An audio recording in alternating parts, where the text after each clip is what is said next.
Max's whine cut through the October morning air like a blade, sharp and urgent in a way that made Sarah Collins's spine straighten. The Belgian Malinois stood rigid beside the weathered granite of the Whitmore mausoleum, his muscled frame trembling with an intensity she'd never seen in their 6 years together.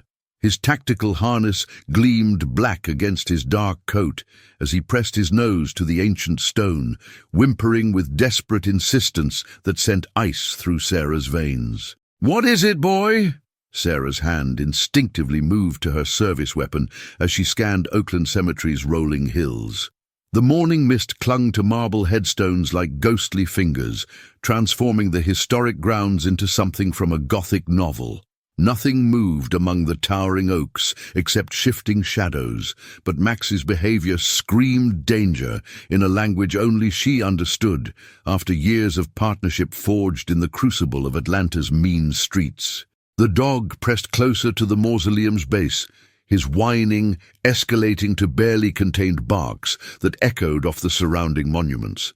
He pawed at the earth with increasing desperation, leaving deep scratches in soil that shouldn't have been disturbed. Sarah knelt beside her partner, her trained eyes immediately catching what civilian observers would miss. Fresh dirt scattered in unnatural patterns, recent digging that violated the sanctity of this resting place, the unmistakable signs of nocturnal activity that made her stomach clench. "Someone's been here," she murmured, pulling out her phone to photograph the evidence. The loose earth formed irregular patches around the mausoleum's foundation, mixed with red Georgia clay that hadn't had time to settle naturally. Footprints pressed into mud from last night's rain told a story of multiple visitors working under cover of darkness, their boots leaving distinctive treads that would help identify them later. Professional work, but not careful enough to fool a K9 team with Max's exceptional abilities. Max's amber eyes fixed on something beyond Sarah's human perception, his entire body vibrating with tension that made her pulse quicken. She'd learned to trust those instincts completely. They'd saved her life in situations where human senses failed catastrophically. During the warehouse raid 2 years ago, Max had detected the hidden gunman before Sarah even knew they were walking into an ambush. His warning bark had meant the difference between going home alive or in a body bag, between seeing another sunrise or becoming another line in the department's memorial wall, where too many good cops had their names etched in black granite. "Easy, Max. Show me what you've got." The dog immediately began working in tight circles around the mausoleum, his nose mapping scents invisible to Sarah, but as clear as a road map to his enhanced senses. She followed his methodical pattern, noting every detail with the precision that had made her one of Atlanta PD's most successful investigators. The scattered tool marks in the earth, the faint chemical odor that seemed to emanate from the disturbed ground like a warning, the way morning light revealed drag marks leading toward the cemetery's service road where vehicles could come and go unnoticed by the night security guards. Her radio crackled with static. "Unit 47, status report. Collins here, following up on the cemetery disturbance call. Max is indicating significant recent activity at the Whitmore Mausoleum site, requesting crime scene unit for soil analysis and evidence collection." "Copy that. How significant are we talking?" Sarah watched Max's ears flatten against his skull, a sign of deep agitation she'd only seen during their most dangerous cases. The Dobson kidnapping that had ended in gunfire, the drug lab explosion that nearly killed them both, the corrupt politician's assassination attempt that had shaken the entire department to its core. Each time, Max had sensed the darkness before it fully revealed itself, his canine intuition cutting through deception like a sword through silk. "Significant enough that my partner's acting like we're standing on a crime scene. Something happened here last night, and whatever it was, it's got Max more agitated than I've ever seen him in 6 years of partnership. Back up en route. Maintain perimeter and don't let anyone else contaminate the scene." She ended the transmission and focused entirely on Max, whose behavior was becoming more frantic by the minute. He'd moved to the mausoleum's rear corner, where the disturbance seemed most concentrated, his nose working overtime to process information that would remain forever beyond human comprehension. His whining had taken on an almost mournful quality, as if he understood the gravity of whatever lay beneath this hallowed ground where Atlanta's elite had been laid to rest over a century ago. "Talk to me, boy. What are you trying to tell me?" Max looked up at her with those intelligent eyes that had seen too much in their years together, and Sarah felt the familiar chill that came with the start of something big, something that would test every skill they'd developed, every bond they'd forged in the unforgiving crucible of police work, where trust meant survival and hesitation meant death. The cemetery held its secrets close, but Sarah Collins and Max had never met a mystery they couldn't solve together. The digital clock on Sarah's dashboard glowed 2:47 a.m. as she guided her patrol car through Oakland Cemetery's wrought iron gates. Max sat alert in the passenger seat, his ears perked forward and nostrils flaring as they approached the Whitmore Mausoleum. The morning's discovery had eaten at Sarah all day, and she'd convinced herself that a midnight surveillance might reveal what daylight had hidden. "Easy, boy. Let's see what the darkness tells us." She killed the engine and headlights, letting her eyes adjust to the pale moonlight filtering through ancient oak branches. The cemetery transformed at night, becoming a landscape of deeper shadows and whispered secrets. Sarah checked her service weapon and tactical flashlight before stepping into the cool October air. Max bounded out beside her, immediately alert and focused. They moved silently toward the mausoleum, Sarah's boots crunching softly on fallen leaves, while Max padded soundlessly beside her. The dog's behavior had returned to normal during the day, but now his tension was building again, that familiar coiled spring alertness that meant danger lurked nearby. Then Sarah heard it, the distant rumble of an engine cutting through the night silence. "Down, Max." She dropped into a crouch behind a large headstone, pulling her partner close. The engine grew louder, and soon headlights swept across the cemetery's rolling hills. A dark van moved slowly along the service road, its windows tinted black as coal. The vehicle stopped near the mausoleum. Sarah's pulse quickened as three figures emerged from the van, moving with practiced efficiency in the darkness. They wore dark clothing and moved like professionals, carrying what appeared to be medical equipment and a portable gurney. Her blood ran cold as the pieces clicked into place. This wasn't grave robbing or vandalism. This was something far worse. "What the hell?" she whispered, reaching for her radio. But Max's low growl stopped her. The dog's body had gone rigid, his eyes fixed on something behind them. A fourth figure materialized from the shadows, moving with deadly silence toward their hiding spot. Sarah's hand flew to her weapon, but the figure raised a tranquilizer gun, the metallic click unmistakable in the night air. "Police! Drop your weapon!" The dart gun fired with a soft pop, and Sarah threw herself sideways, the projectile whistling past her ear.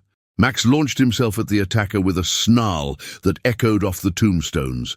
The man stumbled backward, but another figure appeared, this one carrying a metal rod that he swung at the dog's head. "Max, no!"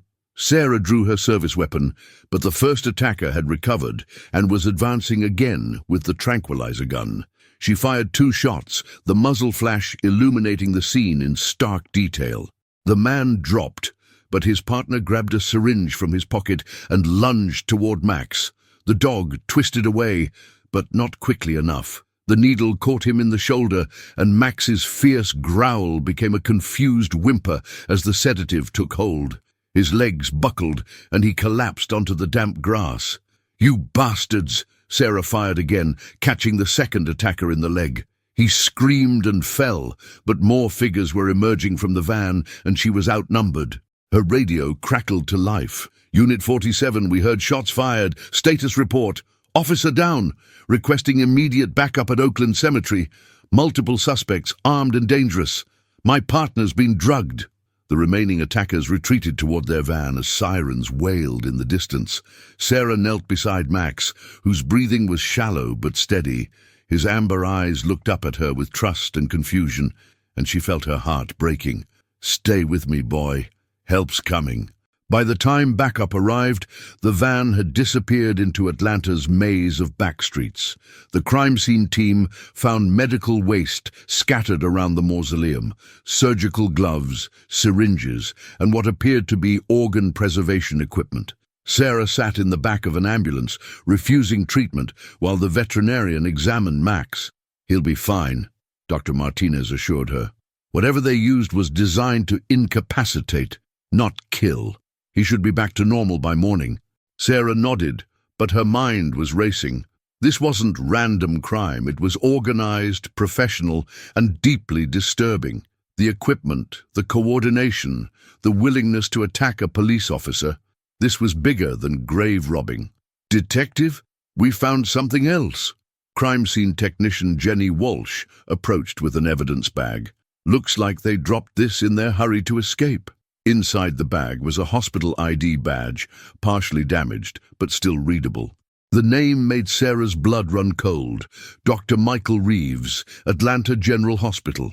"Run a full background check on this guy," Sarah ordered, "and I want to know everything about organ trafficking in the Southeast. Someone's using our cemetery as a supply depot." Max stirred beside her, his head lifting slightly as the sedative began to wear off. Sarah stroked his fur gently, her resolve hardening like steel. "We're going to get them, boy. Every last one of them." The night had revealed the scope of their enemy, but it had also shown Sarah something else, how far these criminals were willing to go to protect their operation. Tomorrow, the real investigation would begin.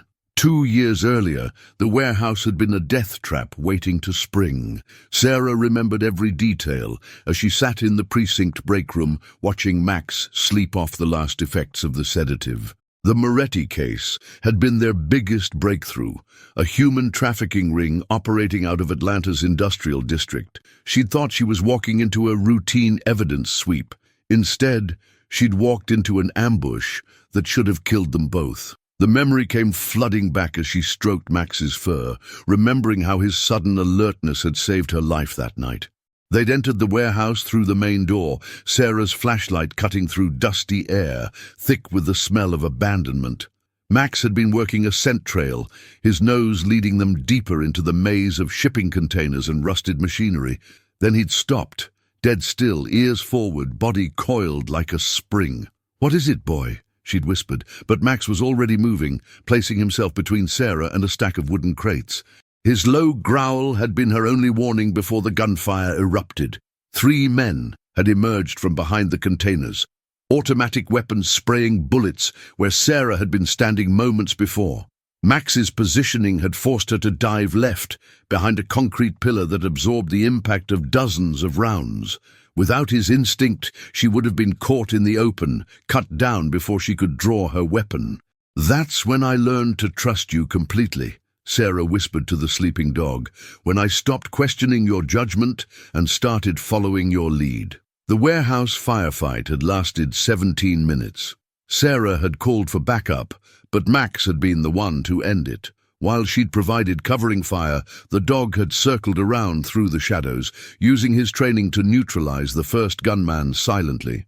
The element of surprise had given Sarah the opening she needed to take down the other 2. The aftermath had revealed the full scope of the Moretti operation: dozens of victims, millions in illegal profits, and a network that stretched from Atlanta to Miami. Max had been decorated for his service, but Sarah knew the real truth. Without him, she'd have become another statistic. Now, staring at her partner's peaceful face, she felt that same cold dread settling in her stomach. Someone had tried to eliminate them last night, and that meant they were getting close to something big, something worth killing for. Her phone buzzed with a text message from an unknown number. "Stop digging, or your dog pays the price." Sarah's blood turned to ice. She looked around the break room, suddenly aware of how exposed they were. Someone was watching them, someone with access to her personal information, someone who knew exactly how to hurt her most. She stood up carefully, scooping Max into her arms. The dog stirred slightly but didn't wake. Sarah carried him toward the exit, her mind racing through possibilities. Who had access to her phone number? Who knew about the cemetery investigation?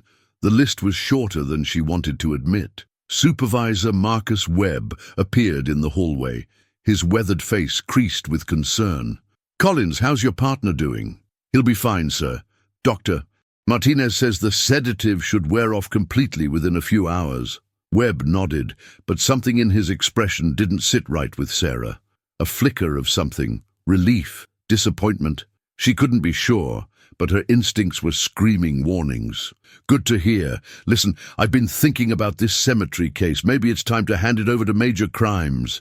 This organ trafficking angle is bigger than a K9 unit can handle." Sarah felt her grip tighten on Max. "With respect, sir, we're just getting started. The attackers targeted us specifically because we're getting close. That means we're on the right track. Or it means you're in over your head," Webb replied, his tone hardening slightly. "I'm ordering you to take the rest of the week off. Let your partner recover fully before returning to duty." "Sir, I can handle—" "That's an order, Collins." Sarah nodded reluctantly, but her mind was already working. Webb's sudden concern felt forced, almost rehearsed, and the timing of his intervention, right after she'd received the threatening text, seemed too convenient to be coincidence. As she carried Max toward the parking garage, Sarah's phone buzzed again. This time, it was a call from Detective Lisa Chen in Major Crimes. "Sarah, I heard about last night. Are you and Max okay?" "We're fine." "Why?" "Because I just got some interesting information about that hospital ID you found. Doctor, Michael Reeves has been missing for 3 weeks. His body was found this morning in the Chattahoochee River." Sarah stopped walking. "Missing for 3 weeks? But his ID was fresh at the scene." "Exactly. Someone's been using his identity. And get this. I ran a background check on all personnel with access to your case file, found some interesting financial records." "What kind of records?" "The kind that suggests someone's been making regular deposits to an offshore account. Someone close to your investigation." Sarah's blood ran cold. "How close?" "Close enough to know your every move. Sarah, I think you have a leak in your own department, and whoever it is, they're not just selling information, they're actively sabotaging your investigation." Max stirred in her arms, his amber eyes opening slowly. He looked up at Sarah with that familiar trust, the same expression he'd worn in the warehouse 2 years ago when he'd saved her life without hesitation. "Lisa, I need you to do something for me. Quietly. Name it. Run financial checks on everyone who had access to my case file, including supervisors. And Lisa, don't file any paperwork on this, not yet. Understood? Sarah, be careful. If there's a mole in your department, you can't trust anyone." Sarah ended the call and looked down at Max, who was now fully awake and alert. His presence grounded her, reminded her of what really mattered. In a world where corruption could reach the highest levels, where colleagues could become enemies, Max remained constant, loyal, trustworthy. "Looks like it's just you and me again, boy," she whispered. "Think you're ready for another fight?" Max's tail wagged weakly, and Sarah knew they'd face whatever came next together, just like always. Sarah's hands trembled as she stared at the financial records spread across her kitchen table. Detective Chen had delivered them personally, refusing to use official channels. The numbers told a story that made Sarah's stomach churn. Regular deposits of $50,000, all traced back to shell companies linked to medical supply operations in Eastern Europe. The account belonged to Marcus Webb. Max sat beside her chair, fully recovered from the sedative, but somehow sensing the gravity of the situation. His amber eyes tracked every movement as Sarah pieced together 20 years of betrayal. Webb hadn't just been feeding information to the organ traffickers. He'd been orchestrating the entire Atlanta operation from inside the police department. 20 years, Sarah whispered, running her fingers through Max's fur. 20 years I've looked up to that man. 20 years he's been destroying lives while wearing a badge. Her phone rang, Webb's name flashing on the screen. Sarah let it go to voicemail, but the message made her blood run cold. "Collins, where the hell are you? I've got 3 missing person reports that match the cemetery timeline. We need to discuss reassigning you to desk duty until this blows over." Call me back immediately. The threat was barely veiled. Webb knew she was getting close, and now he was moving to neutralize her before she could expose him. Sarah looked at the case files Chen had included. 7 missing persons in the past month, all homeless individuals or undocumented immigrants. People who wouldn't be missed, whose disappearances wouldn't trigger major investigations, until Max had started whining at that mausoleum.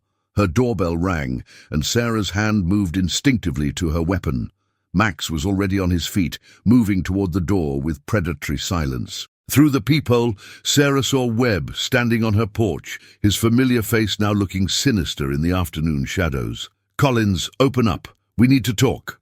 Sarah grabbed her backup weapon from the kitchen drawer and tucked it into her waistband. She gestured for Max to stay back, then opened the door with her hand resting on her service pistol.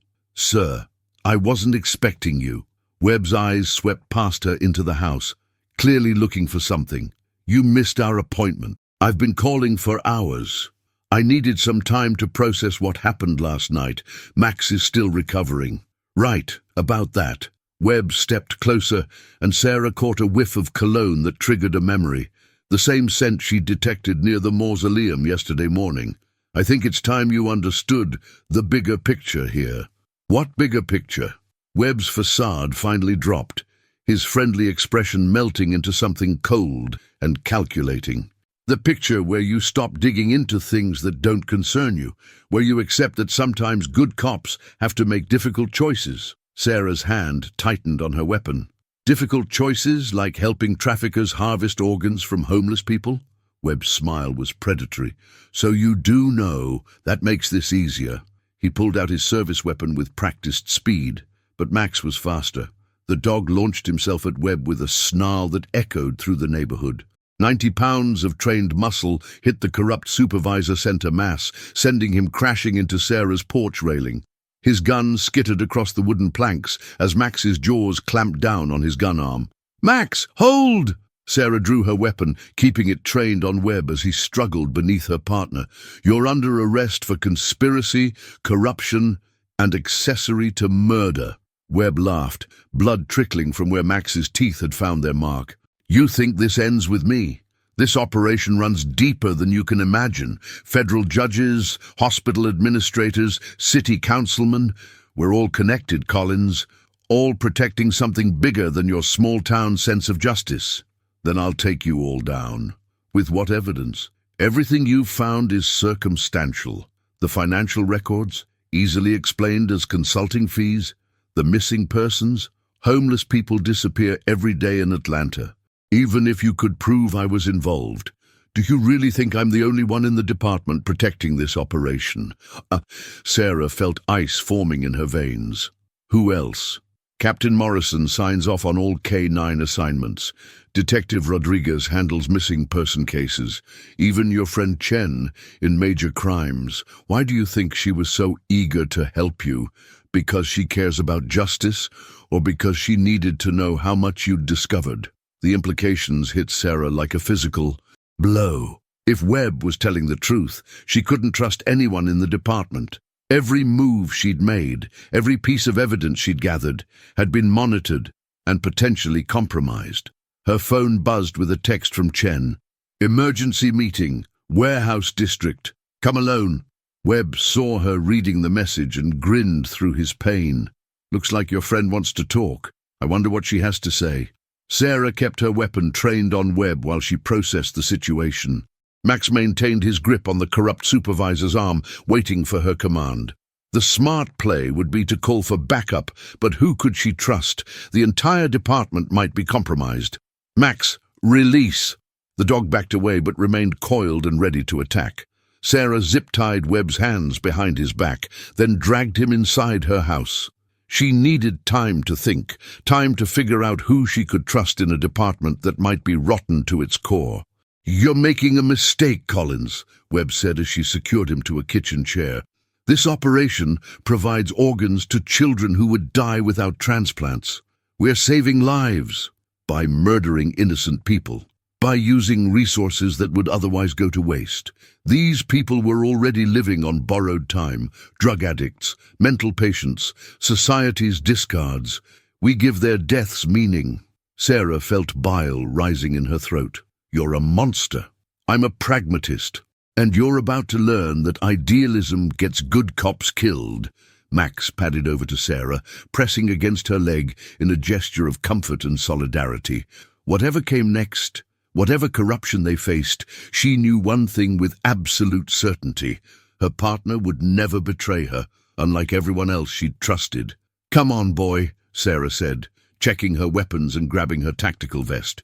We've got a meeting to attend, and I have a feeling it's going to be anything but friendly. Webb's laughter followed them out the door, a sound that would haunt Sarah's dreams for years to come.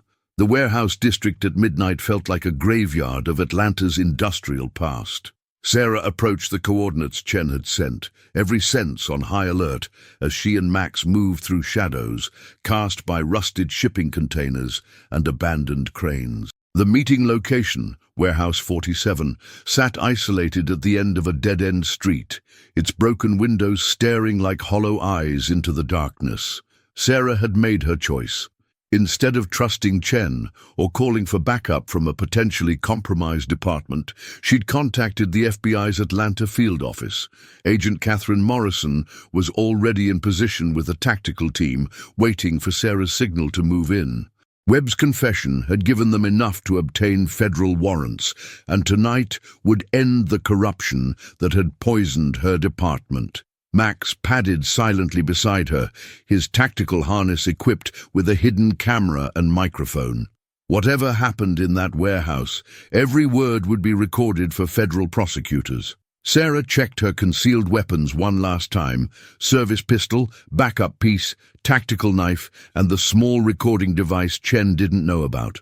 The warehouse door stood slightly ajar, spilling yellow light onto the cracked asphalt. Sarah heard voices inside, Chen's familiar tone mixed with others she couldn't identify. She gestured for Max to stay close as they approached the entrance. "Collins, is that you?" Chen's voice called out. "Come on in. We need to talk." Sarah pushed through the door and found herself in a scene from her worst nightmares. The warehouse had been converted into a makeshift medical facility, complete with operating tables, refrigeration units, and surgical equipment that gleamed under harsh fluorescent lights. 5 people stood waiting for her: Chen, Captain Morrison, Detective Rodriguez, and 2 men in surgical scrubs she didn't recognize. "Welcome to the real Atlanta PD, Collins," Morrison said, his voice carrying none of its usual warmth, "the part that actually gets things done." Sarah kept her hand near her weapon while Max positioned himself strategically between her and the exit. So Webb was telling the truth. "You're all involved." "Involved?" Chen laughed bitterly. "Sarah, we created this operation. Do you have any idea how many children are dying on transplant waiting lists while perfectly good organs rot in homeless shelters and morgues? We're not criminals. We're innovators. You're murderers. We're pragmatists," Morrison interjected. "And you're about to become our newest partner, whether you like it or not." One of the men in scrubs stepped forward, a syringe in his hand. "Dr. Vance, meet Officer Collins. The good doctor here specializes in memory modification. A few injections, some careful psychological conditioning, and you'll forget all about this unfortunate investigation." Sarah's blood ran cold. "You're going to lobotomize me. We're going to help you see reason," Chen said. "Your K9 partner's exceptional abilities make you too valuable to eliminate outright, but we can't have you interfering with our work." Max's growl rumbled low and dangerous as he sensed the threat. Sarah's hand moved slowly toward her weapon, but Rodriguez was already drawing his pistol. "I wouldn't do that, Collins. You're outnumbered and outgunned." "Actually, she's not." The voice came from the shadows behind the surgical equipment. Agent Morrison stepped into the light, her FBI badge gleaming as tactical officers poured through concealed entrances. The corrupt cops spun toward the new threat, but it was too late. Red laser dots danced across their chests as federal agents surrounded them. "FBI, weapons down, hands visible!"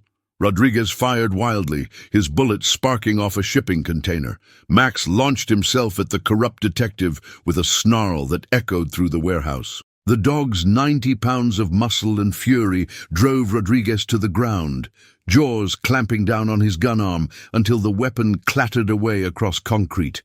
Chen tried to run for a side exit, but found herself face to face with two tactical officers. "This is entrapment. We were conducting a legal medical operation." "Using harvested organs from murder victims," Agent Morrison replied coldly. "I don't think that defense will hold up in federal court." "Doctor." Vance raised his hands slowly, the syringe still clutched in his fingers. "I want immunity in exchange for testimony. I can give you names, locations, the entire network." "You'll get your chance to negotiate," Sarah said, stepping closer to the corrupt medical examiner. "But first, you're going to tell me how many people you've killed." "Killed?" Vance laughed nervously. "We didn't kill anyone. We simply repurposed biological resources that were already—" Max's bark cut him off, the dog's amber eyes fixed on a door marked cold storage. Sarah followed his gaze and felt her heart sink. She knew what they'd find behind that door, but she had to see it for herself. The refrigeration unit contained 17 bodies in various states of surgical modification. Men, women, even teenagers, all bearing the precise incisions of organ harvest. Sarah recognized 3 faces from missing person reports, people whose disappearances had been written off as voluntary departures from society's margins. 17 people, Sarah whispered, her voice thick with rage. 17 human beings you carved up like livestock. Morrison tried one last desperate play. "Collins, you don't understand the bigger picture. Those organs saved 43 children's lives, 43 kids who would have died without our intervention. How is that not worth 17 junkies and mental patients?" Sarah turned to face her former captain, the man who'd pinned her badge to her uniform 6 years ago. "Because they were people. Because they had names and stories, and people who cared about them. Because the moment you decided their lives were worth less than others, you stopped being a cop and became a monster." Agent Morrison began reading rights to the arrested conspirators as evidence teams swarmed the warehouse. Sarah walked outside with Max, breathing deeply of the cool night air that felt clean after the stench of corruption and death. "Good work in there," Agent Morrison said, joining them on the loading dock. "Your recording device captured everything we need for prosecution. Webb's testimony, combined with tonight's evidence, should put this entire network away for life." Sarah nodded but felt no satisfaction. "How many more operations like this are running? How many other departments have been corrupted? We'll find out. This investigation is just beginning." Max pressed against Sarah's leg, offering comfort in the way only he could. Together, they'd uncovered the truth and brought justice to 17 forgotten victims. But Sarah knew the scars from this betrayal would take years to heal. The warehouse behind them would be torn down within months, but the memory of what happened there would endure forever. 3 weeks after the warehouse raid, Sarah walked through Oakland Cemetery's gates for the last time as part of the organ trafficking investigation. The federal trials were set to begin next month, with Webb, Morrison, Chen, Rodriguez, and Dr. Vance all facing life sentences. The corruption had run deeper than anyone imagined. 17 officers, 3 judges, and a network of medical professionals stretching across 6 states. Max trotted beside her, his gait confident and alert as they approached the Whitmore mausoleum. The crime scene tape had been removed, the disturbed earth carefully restored by the cemetery's groundskeeping crew. To the casual observer, nothing remained to suggest the horrors that had been uncovered here. But Max knew. The dog approached the mausoleum with none of his previous agitation, his demeanor calm and purposeful. He sniffed once at the base of the monument, then sat beside Sarah with what she could only interpret as satisfaction. The disturbance that had driven him to desperate whining was gone. The victims had found their peace. "We did it, boy," Sarah said, scratching behind his ears. "All 17 of them got justice." The morning sun filtered through oak leaves, casting dappled shadows across the restored gravesite. Sarah had learned the names of every victim: Maria Santos, a 19-year-old undocumented immigrant; James Patterson, a mentally ill veteran living on the streets; Rebecca Chen, a teenager aged out of foster care. Each had a story, each had mattered, and each would be remembered in the federal monument being erected downtown. Her phone buzzed with a call from Agent Morrison. "Collins, I've got news. Dr. Vance's cooperation led us to 3 more operations, one in Miami, one in New Orleans, and another in Charlotte. We're looking at the largest organ trafficking bust in FBI history." "How many victims total?" 87 confirmed, with dozens more suspected. Your dog's instincts broke open a network that's been operating for over a decade. Sarah looked down at Max, who was watching a squirrel with mild interest. It seemed impossible that this playful, loyal animal had been responsible for exposing such massive corruption. But then she'd learned to trust his instincts completely. What about the department restructuring? New captain takes over next week. Patricia Rodriguez, no relation to the corrupt detective. She's clean, vetted by federal investigators. You'll be working with an entirely new command structure. Good. We need a fresh start.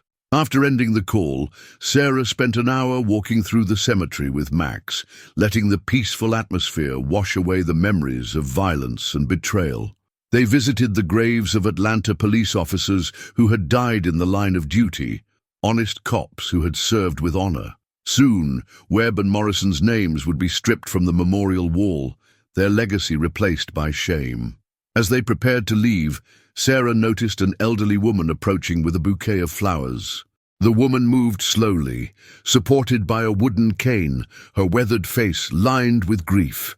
"Excuse me, officer," the woman called. "Are you Sarah Collins?" "Yes, ma'am.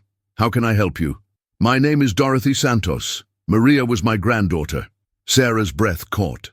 Maria Santos had been one of the youngest victims, killed just 2 days before Max's initial discovery. "Mrs. Santos, I'm so sorry for your loss." "Don't be sorry. Be proud." The elderly woman's eyes were fierce with determination. "Because of you and your partner, my Maria's killers will pay for what they did. Because of you, she can finally rest in peace." Dorothy knelt beside Max, who remained perfectly still as she placed a weathered hand on his head. "Thank you, brave dog. Thank you for hearing what the rest of us could not." Max's tail wagged gently, and Sarah felt tears prick her eyes. This was why they did the job, not for recognition or advancement, but for moments like this, for the knowledge that their work mattered to people like Dorothy Santos. "The FBI told me they're creating a victims fund," Sarah said. "Compensation for the families, money seized from the traffickers' assets." "Money won't bring Maria back," Dorothy replied. "But knowing her death led to justice, that means everything." "Weed." As the elderly woman placed her flowers at the base of the Whitmore mausoleum and walked away, Sarah realized that the investigation had changed her fundamentally. She'd lost faith in the institution she'd served for 6 years, but she'd gained something more valuable: absolute trust in her own moral compass and in the partner who had never let her down. "Ready to go home, boy?" Max looked up at her with those intelligent amber eyes, then back at the mausoleum one final time. His work here was finished. The dead could rest, the living could heal, and justice had been served. They walked toward the cemetery gates together, past monuments to Atlanta's history and heroes. Sarah's radio crackled with a new assignment: a robbery in progress downtown, suspects armed and dangerous. Max's ears perked up at the familiar sound, his body tensing with anticipation. "Unit 47 responding," Sarah said into her radio. Then to Max, "Just another day at the office." As they climbed into their patrol car, Sarah felt the weight of the past month beginning to lift. The corruption had been exposed, the victims avenged, and the city was safer because of their work. There would be other cases, other challenges, other opportunities to make a difference. But for now, as they drove through Atlanta's morning traffic with sirens wailing, Sarah knew she had everything she needed: a clear conscience, a sense of purpose, and a partner she could trust with her life. Max sat alert in the passenger seat, ready for whatever the day might bring.